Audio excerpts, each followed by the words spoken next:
So um, in Gemara, it's very hard because usually you learn and you learn and you learn. It's very difficult to see progress forward.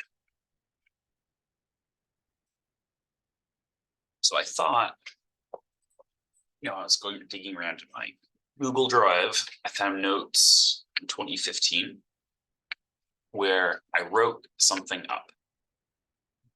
And I thought that, since that was 8 years ago, this would be a good opportunity to revisit a topic I haven't seen in a while and just see, if I compare what I thought, were thoughts 8 years ago, do I still think that this counts as thought? Very, very simply. And, it's possible that 8 years ago I was much more in this sugya, the beginning of Ketubot, than I am now. Right now, I'm Daf Yomi in the middle of Bava Kama. Yes, Daf Yomi did Ketubot. If I would guess, it feels like a year ago. That was also very different than here. So I haven't seen this before. Let's just do a first read through and see what's going on. So it's Shmuel and Shaktu. Okay. So I've brought up the beginning of Ketubot on Merkava. So we know that Ketubot starts with this Mishnah. This is Betul Anisei L'Yom HaRevi'i. What this means is that every wedding, or that's a first marriage, should take place on a Wednesday. That's the original takana of Chazal. And any other marriage, so almana in this context, could probably be generalized to me, any second marriage, she should get married on a Thursday. That's the original takana of Chazal. And it's a little shocking to us to read this Mishnah because, we go to weddings on Sundays. Whenever people are free, we know historically speaking, Jewish people did weddings on Fridays, sometimes with the idea of, giving people a seuda for Shabbat, which is a good charitable cause. Still something to think about. But we have a disconnect between our practice and, this raw material here. There was this takana. And usually a takana created by the rabbis is for some reason. So here the Mishnah seemingly supplies the reason. The reason is Shepa'amayim b'Shabbat, twice a week, as I say in Merkava. Batei dinin yoshvin b'herot, on 2 days a week. So the market days, Monday and Thursday, when now we read the Torah. B'yom hasheni b'yom hachamishi, Monday and Thursday. That's when the Beit Din sits. Shim hayalo tanat betulim. If for some reason during the first marriage, the husband, to put this delicately, for some reason he thinks this is not her first marriage or for her first sexual experience, because that is what we're talking about. This is Ketubot, this is marriage. He'll be able to take his new wife and drag her to Beit Din, which sounds very, beyond arm's length for someone that you're supposed to be, intimate with, very close with. This possibility of almost immediately starting divorce proceedings is presented to him. Now, of course, logically, there are several problems with this. One of them, the most, I think, for our purposes pressing, is that you've given us 1 day in the first clause, and then the stated reason in the Mishnah says, twice a week Beit Din exists. So if twice a week Beit Din exists, why can't you get married twice a week? That's the simplest way I can put it. Reading this Mishnah again for the first time in a while, remembering things clearly. Okay, but that, though, is the problem. Like anyone who learns this Mishnah, anyone who learns this daf, anyone who learns Ketubot is going to have to think about those questions in one way or another. So let's go into this. So So Amar Rav Shmuel Bar Yitzchak Lo Shanu Elamitakna Ezra Ve'ela. Okay, so let's just find this in the Gemara. The Gemara proceeds. So we'll see it beginning with Rav Yosef.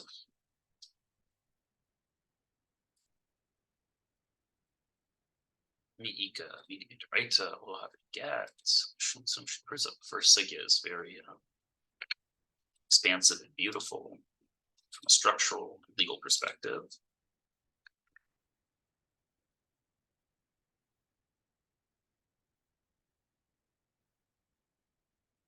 So we have to get past there. Amar Rav Shmuel Bar Yitzchak. So this might be a certain way of thinking. The second Sigya in Ketubot, maybe the third, but if you break up the previous thing. So you have Rav Yosef, you have the Anus, or not Anus, that could be the second Sigya. Then we'll start here. So Amar Rav Shmuel Bar Yitzchak, and more. Lo Shan. The Mishnah was only written El Mitakna Ezra Ve'elach, after Ezra made his takana of these market days, you're going to be baked in on Mondays and Thursdays. It only exists these times. El Kodem Takna Ezra originally, when there was a set baked in that posted hours of standing, they were waiting for you. You didn't have to organize them. You could get married any day. So Kodem talking about Ezra, I have it. So the Gemara then says, okay, look, in a certain sense, is like an argument against historical consciousness, saying, look, before the Takana of Ezra, whatever existed, whatever was. So why are you telling me this? So Hachi Kamar. You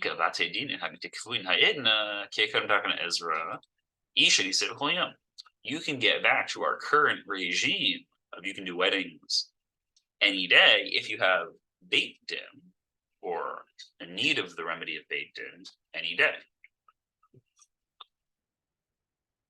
Okay, any day. You can get married any day. You get married on a Sunday, you get married on Friday. That's what we just said. Mara then says, Habi Inan Shaktu. What about Shaktu? What is Shaktu? So Shaktu is a takana that the rabbis didn't just want men to get married to women. They wanted the men to be invested in their marriages. And the rabbi said, okay, the men will be more invested in the marriages if they have to put work into the weddings. Now, is this the same as putting work into dates? I'm not sure. But definitely, even in recent memory, people were not putting as much time into getting to know each other during a dating period, so to speak, before they got married, which I guess to be as value neutral as possible, we'll just say that had some advantages and some disadvantages.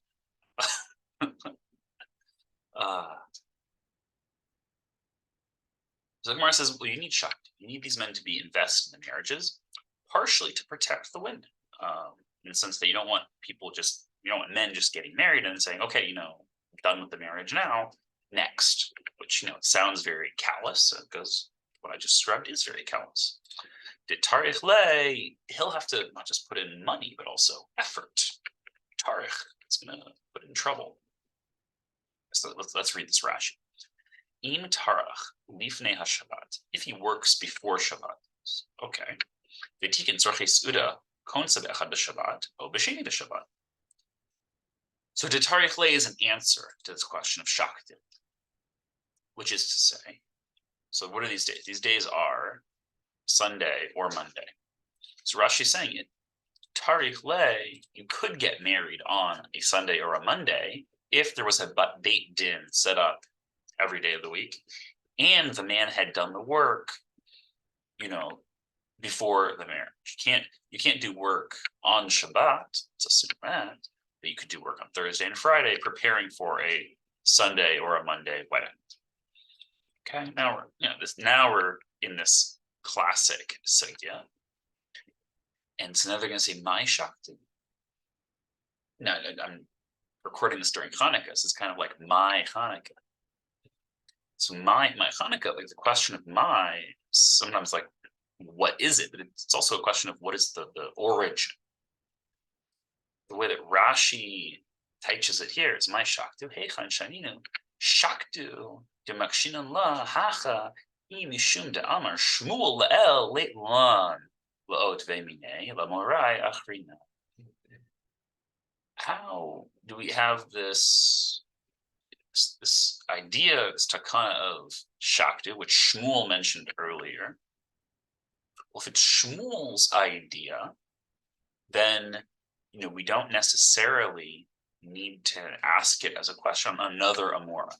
Rav Shmuel Bar Yitzchak, he's not the same person as Shmuel, so he can have his own opinions.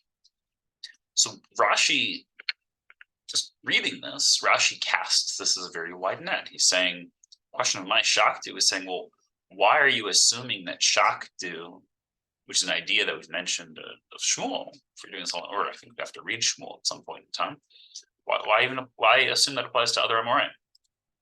So Tanya Pnema Amrim Tuli Sitli Marvi, Ishim Hayalo, Tana Petuli Maha Mashkin Levitin. That's the answer. Lutina say the Echad the Shabbat, Him Hayalo Tana Petuli, Mahaya Mashkin Levitin, Shaktu Cham, Takan Abad Israel, Jihadam Torah Suda, Shlosha Yamin, Echad the Shabbat, Shin Shabbat, Shlishi the Shabbat, Bavrivi, Konse get married on Wednesday after 3 days of hard work, so that he will not be quick to abandon her. And then they talk about the sakana, which gets into what I would call the next sugya about how you handle that. But let's not do that. Let's go back to reading this paper from 2015. Ha be'inan shaktu. I put an exclamation point there, but it's more of like an exclamation point question mark. Ditarichle, that's the answer. So my Shaktu, that's the next thing. So let me quote this Rashi. Okay, so what did I think that Rashi meant 8 years ago? Let's see. So Rashi understands the Gemara's question, I mean, what is the source for Shaktu? Similar to the question, my Chanka. Oh, okay. You'll have to believe me. I didn't, I just have Chanukah on the mind. We're doing this during Chanukah. In both cases, the question of what or my, it's clear. Hanukkah, Rashi answers the question is why. Why is there a takana of Hanukkah? Here in Ketubot, Rashi is saying where does it come from? All right, so I chose to draw a distinction there. So with more sophistication, what I would say now is that the question of my blank in the Gemara can be a very rich question. Let me actually do something a little bit. Let me go to Mechon Mamre and look at their Talmud. Let's go to Bava Kama. Because we're doing this. I think in Bava Kama we had a my not so long ago.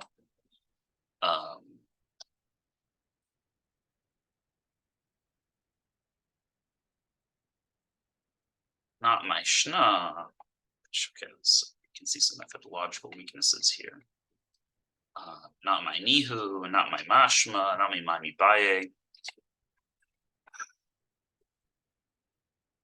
This might not work as well as I would have liked. My Taima, no, not one of those phrases, a different my.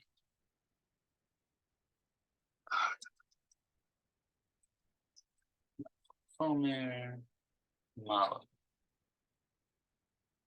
My Metav Sadeh. Amar Rahmana. So we take Zikin. Not quite like that. Okay, I'm inclined to go back to this, but say so this there are situations where my and the proper noun, it becomes a very rich question. It's just like, what is this, or how is it? But it can go in different directions. So if it can go in different directions, then you're correct to distinguish between different instances. Okay, so that stands. Next paragraph. The problem emerges from the Shakla and Ketubot 3a, immediately preceding Rashi's comment. In defense of Rav Shmuel bar Yitzchak, so the mission of Betula Nisei was only taught after the Gemara used how Gemara teach us rather than a history lesson. Rav Shmuel bar Yitzchak meant to teach us if you have a judicial situation, the mayor's going to happen any day. The question of Shakti was asked on this, and then the answer was given. Okay. Maybe I wasn't good at writing back then. I mean, I'm not saying necessarily good now, but this is a bit wordy. On the other hand, maybe to defend myself, I wasn't recording a video where I read through Shakla V'Tarya. I was writing. Okay. I don't think I said anything new there, so I have to ding. My Shaktu can theoretically have two different meanings. Okay, I mean, probably come up with more meanings. Who knows? It could ask for a fuller explanation of what Shaktu is, or we could question where do we learn Shaktu from? What is the source or level of authority for Shaktu? All right, so Rashi. All right, so I was saying Rashi had two options. There are these interpretive possibilities, and then one of the things you can do is you can follow how Rishonim take how the words of the Gemara are ambiguous when understood in the context of the Gemara, and then you can follow along how Rishonim make choices. So this is a concept that I think I'm still very much into, as in I think that word for word, Gemara is ambiguous, might be one way to put it, or another way, it has, veils or layers of meaning and possibilities. And so part of what I think good readers of just the Gemara text is we can see possibilities. And then once we can see possibilities, then we can understand, okay, this Rishon made an interpretive decision to go with one possibility or another. So I think I still believe in this, especially like as a baseline understanding of like what is Gemara.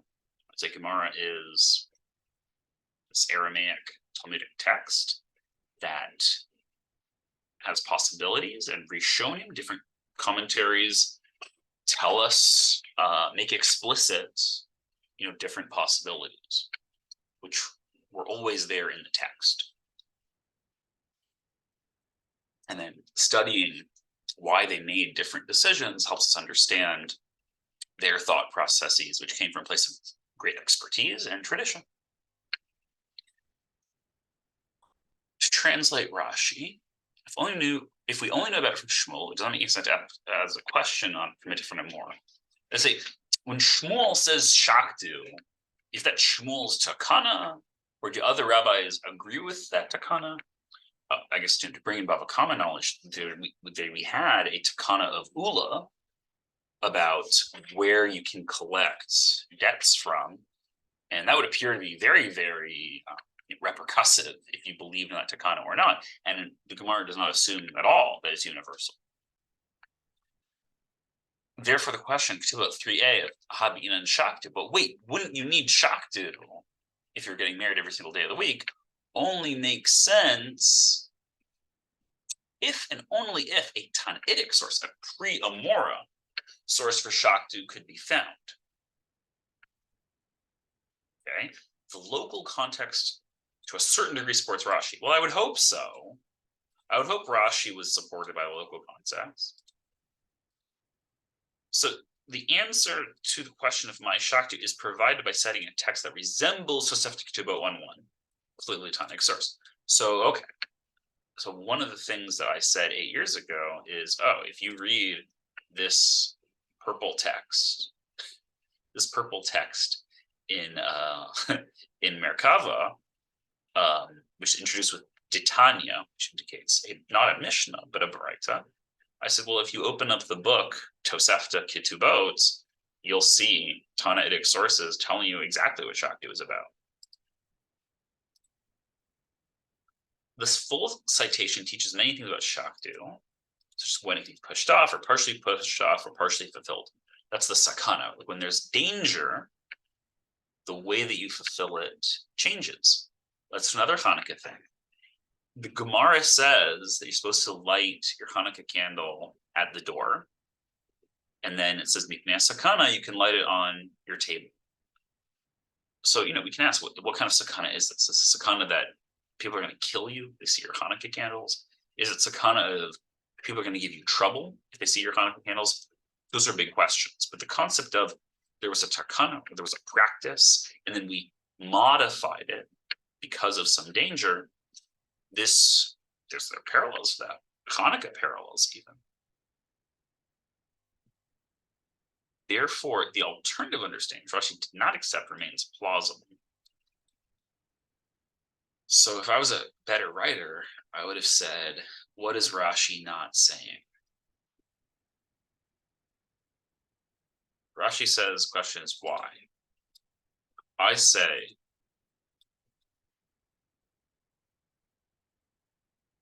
in Chanukah, Rashi said why. Ketubot, Rashi says, where is it from? And then I said, well, the question could also be, what is it? Like, what is Shakti? Okay, I'm not totally sure if I agree with this distinction being so stark, because I'm so comfortable now with the word my being a rich question.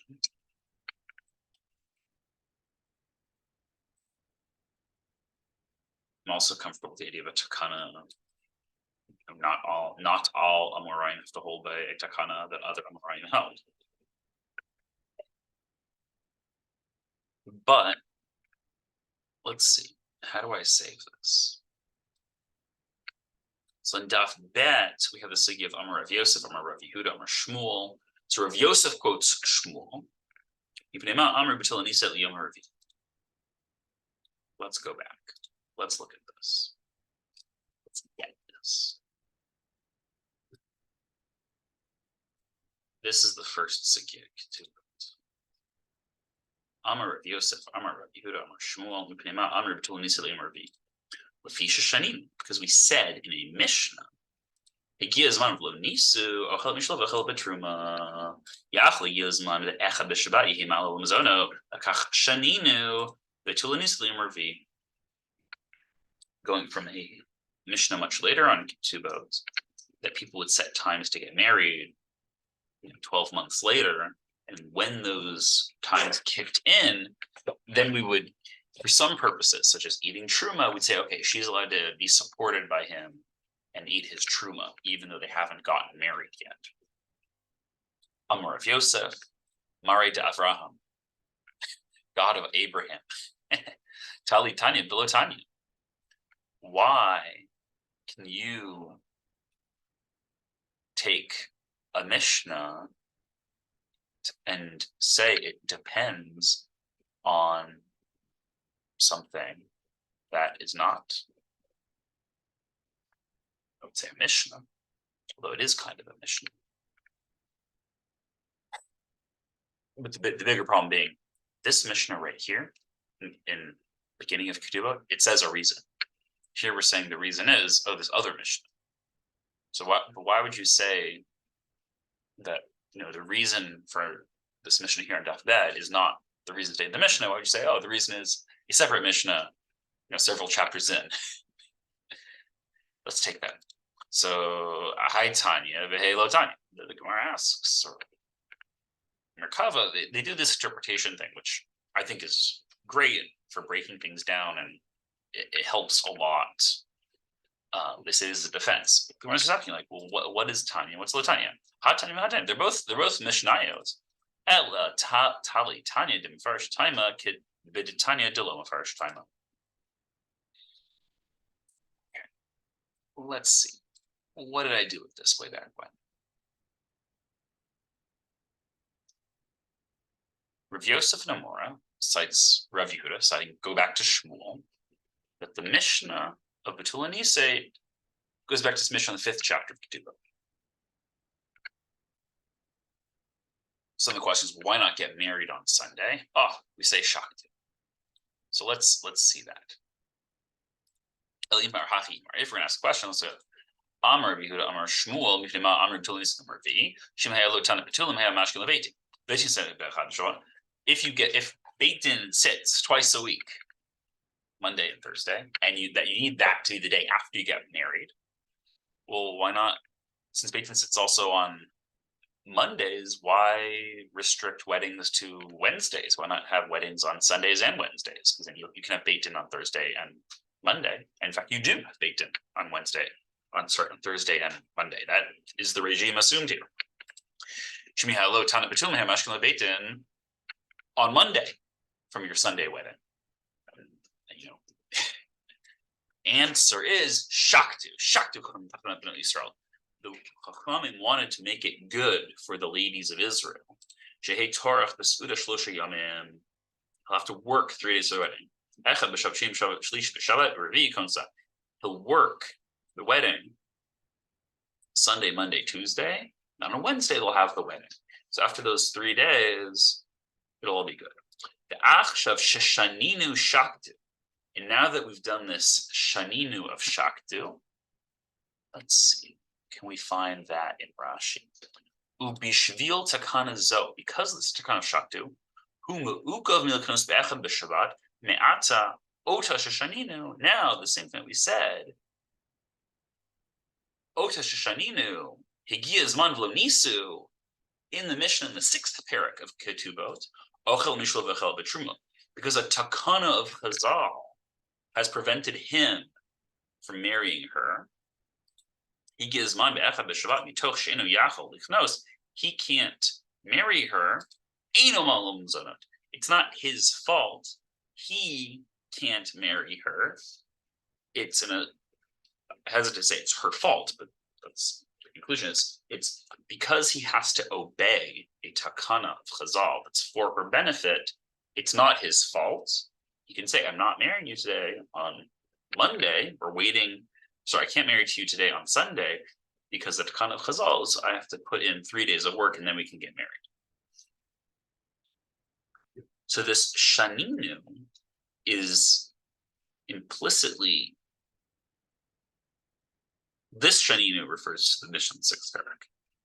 Let's go back. The emphasis can be put in the initial citation. It's like an emendation. Okay. Relationship between Shaktu and the Talmudic material. Shaktu is the bottom of the question that lies implicitly. I shouldn't have written this way. Do we learn Shaktu from the Mishnah or from Shmuel? All right. This is simple. This we can understand December 10th, 2023, on the 3rd day of Channuka. Gemara says Shaktu. Shmuel says Shaktu. But is Shaktu the reason, something that Shmuel told us? Or is Shaktu implicitly in this Mishnah right here? Because the Mishnah assumes you can only get married on Wednesdays. And then it's just logical to then say, well, why can't you get married on Sunday? And if the logical answer is Shaktu, well, then the Mishnah is logically built on Shaktu. And so then snuck into the Mishnah is Shaktu.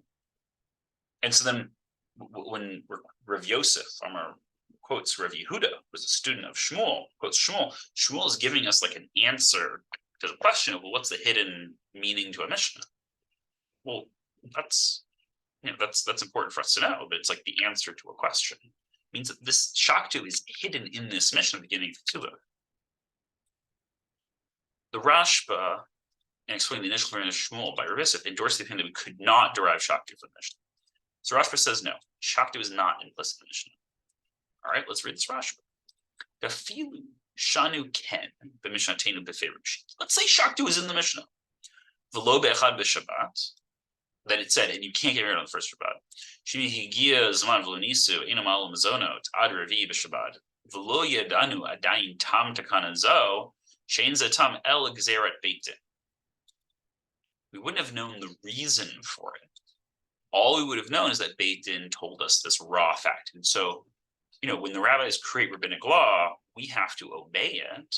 Sometimes they would hide the reasons for it. Sometimes they wouldn't tell people the reasons for it. And then if people didn't come to the rabbi conference where they created the Shulchan, they wouldn't tell them the reasons for it either until time had passed, the practice had become accepted, and then they would tell people. Because they knew that if you tell people the reasons for things, like why is it that you can't eat cheese that isn't kosher?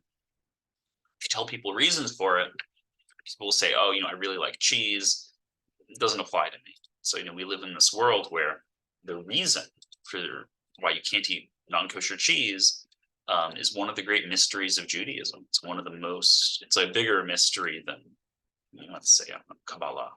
Of course, people tend to be less interested in the cheese thing, but if they had an appreciation for mysteries, they would sign up for that. You have the cheese center. I'm a big fan of cheese. So the Rashba says it's not a reason, it's not a tam, it's Gzer Beit Din. Beit Din made it to come. Yet the Rashba, just say right now, Rashba, one of the absolute greatest Rishonim, especially in terms of the written artifacts of that greatness that we have. A lot of these people, they were great, but we were not in any good position to judge or benefit from their greatness. Rashba put it in writing. Once it's in writing, once it's published, we can read it, we can appreciate it. After Shinu Shaktu is from the Gemara in Daf Bet. Nedivrei Shmuel. This is from Shmuel. Read it like this. After Shinu b'mishnatenu. Now that in our Mishnah we have Shaktu, Nisei B'yom Revi Levad. So this is the Gzera of Beit Din. Lo b'chad Shabbat. Val Korchach Mishum Shaktu must be. Let's put this very simple. The Mishnah is a problem. You can only get married in one day. The reason stated in the Mishnah would apparently let you get married on 2 days. Why is that first day, Sunday, not knocked out? Okay, now you've been with this recording for a while. The answer is Shaktu. Shaktu knocks out Sunday as a valid day for weddings in this, let's say original Mishnaic rabbinic regime, which, let's say we no longer live in for several historical reasons. One of them being if you took people to Beit Din, there'd be very little you could do nowadays. So even though it's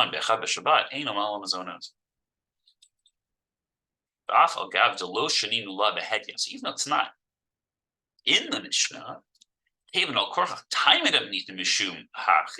so I'm going to since we're logically forced to say that the reason, the tam for the Mishnah is such a thing, kari la shaninu. So the word shaninu in the Gemara means that it's in the Mishnah on Daf Bet Amud Aleph. Achshav sheshaninu shaktu means in Daf Bet Amud Aleph. It's there. Ota sheshinu, that's the Mishnah in the 6th paragraph.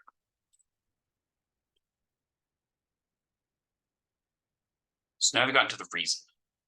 This reading the Rashi was like the Ritva as an alternative the Ritva prefers. You're right. Okay, so let's say there's Ritva. He says, Inam Mikevin Shaktu have time in it. So Shaktu is now the reason of the Mishnah. Chashivle ki ilu shaninu ken befeirush. It's as if it's written there. This okay.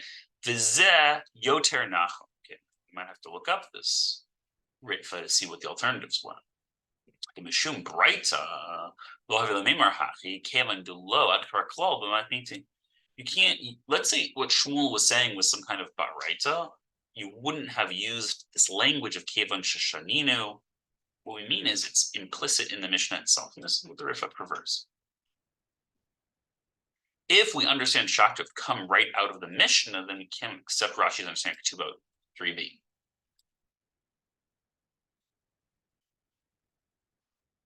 What was Rashi saying? Rashi was saying, my Shaktu is saying, well, what's the source for Shaktu?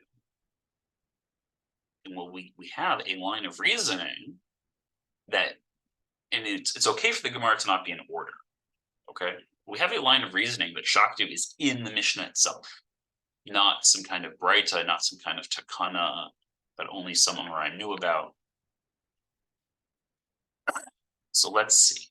Let's see also if we can speed this up a little bit. Rashi is a possibility that perhaps Shaktu is a Braita that Shmuel indirectly refers to.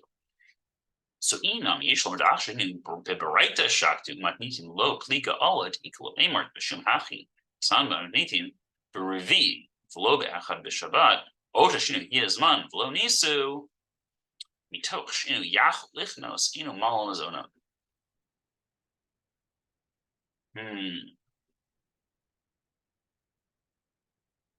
Maybe the Mishnah is because of a Braita. So I think we understand what those words mean. But what that would mean is that the Mishnah isn't logically containing a Braita. It means that the Mishnah is in conversation with or respecting the authority of a different, let's say, Tannaitic source, which we'll know about from Braita. So maybe Shmuel is obliquely making reference to the Braita of Shaktu. Okay, it could be. This is either a Braita or it's a Mishnah. And right now, for the purposes of this paper that I wrote up, we're assuming there's a difference between those two things. What if I have a Braita that says the secret reason behind this Mishnah is Shaktu? I guess that's different than saying we have this Takana of Shaktu, and the Mishnah could be written in the shadow of that law. Let's suggest that Rashi prefers the secondary explanation that Shaktu is a Braita. So Rashi would then read Shaktu, not that Shmuel teaches that it's in the Mishnah itself, which is a possibility. Ritva and Rashba seem to acknowledge that possibility. So in Ketubot 3b, Rashi is self-consistent. And so the question of my Shaktu is, well, where is it from?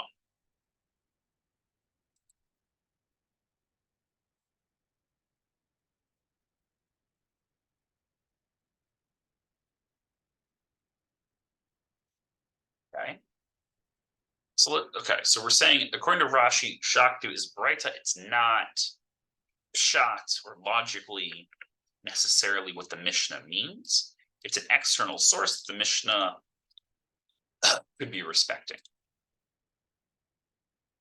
Okay, so Lafi Shashaninu, or says the common Makshio. Later we'll get this.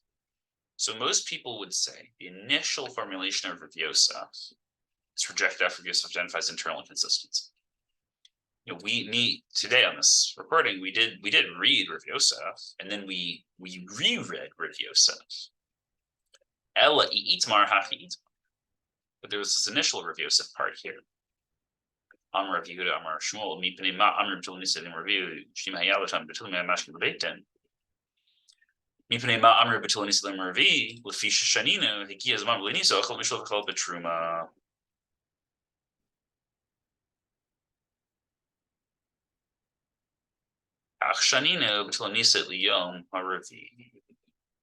This initial formulation, whatever happened there.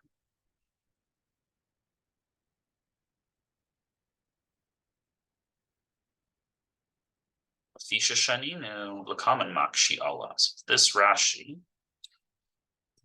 I argued in this paper, write up, whatever you want to call it, argued this can be understood by saying Rashi thinks Shaktu is a Braita and not Pshat in the Mishnah. Okay, let's see how this works. Mitoch shiva leveti din yiper adaver kishetze kol shemiyavo edin. Me'aparich v'naseh be'achad b'shabbat. Lefi shashaninu l'kalan makshi Allah. So let's see. I was saying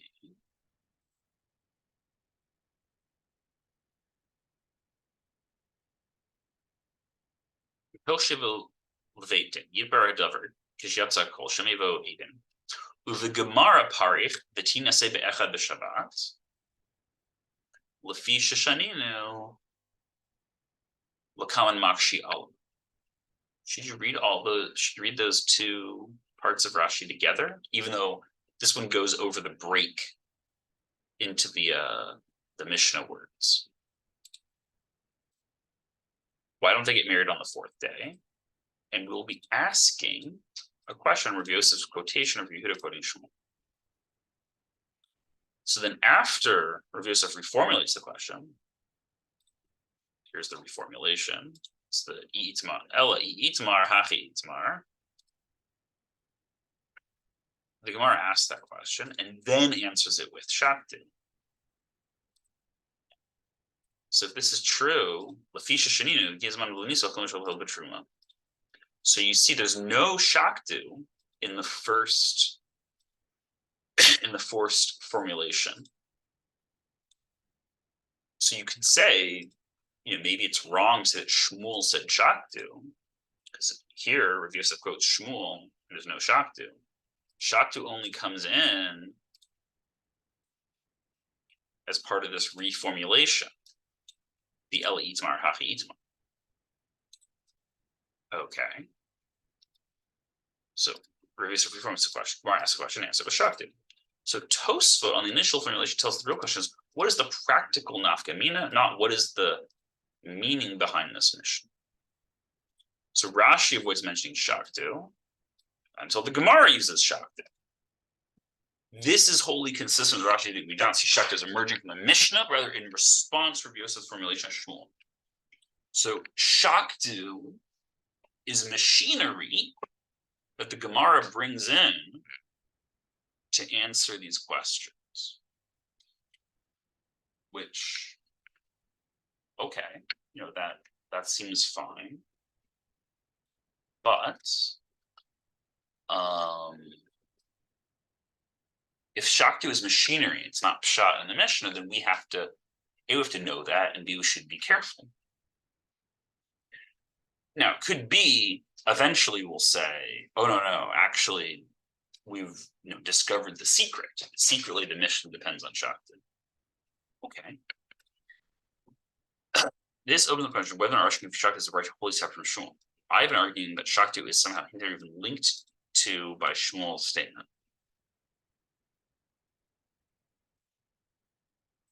Whatever this is not a clear paragraph. In this, retelling of the story, we can say, is Shaktu in the Mishnah, or is it an authority of the Mishnah, a Braita that the Mishnah has to respect that Shmuel is telling us about, because Shmuel knows Braitot?